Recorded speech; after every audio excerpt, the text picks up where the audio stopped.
एक बात हम इसलिए क्यों नहीं तुमको बार बार कह रहे हैं, तुम्हारे सुख में काम दिए हैं या नहीं दिए हैं लोग जानता होगा, लेकिन दुख में काम दिए हैं तुमको भी पता है।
इनकर बात खत्म हो जाए ओकर बाद काहे कि बड़ा बढ़िया माहौल पे कहता है।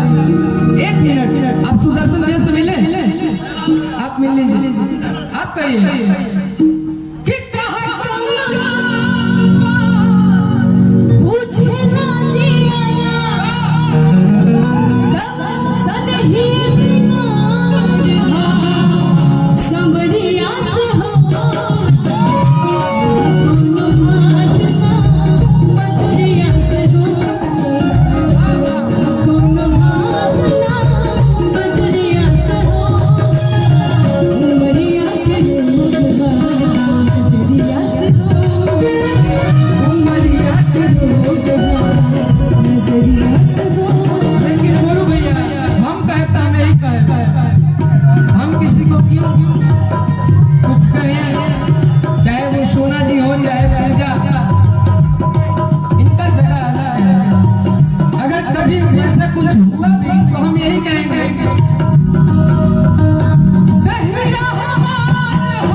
बुलावे पे हम सभी कलाकार यहाँ पे अंकिश भी तनिक में ताली बजा दे रहे सब जोरदार।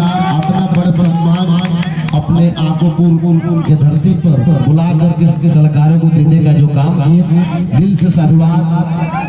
अब भाई बिल्कू को अच्छा ओढ़ा दो तू, विशेष तौर पर मगो हमें सम्मानित कर तरह से कुमार बिल्कू भाई ऐसी बतिया सर जितना है कि भाई के अच्छा अब अपने भाई के वो भाई जब कान को गमछा धरे लाला और प्रतिष्ठा के साथ रखेला थपड़ी बजा दे अपने भाई बिल्कू के अपना बड़ सम्मान प्यार देवे खातिर दिल से साधुवाद। आलिया जी आई है, आलिया जी है, अंजलि सिन्हा आई कार्यक्रम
देखिला ना, अगर हमरा पे कोनो आ चावेला तो लोग कहले कि बिकू बोले ना केकरा हिला दिया हो, यही बात है।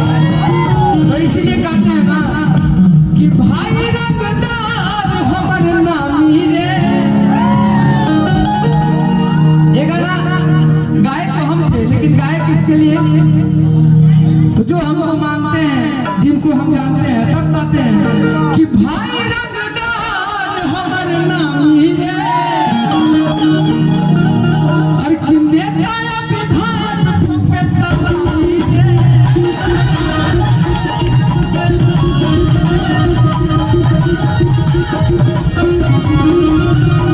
लेकिन सोना जी, आप जब जहानाबाद का आश्रम करने आइएगा ना, तो एक बात आप हमेशा सुने होंगे, हम अभी बताएंगे।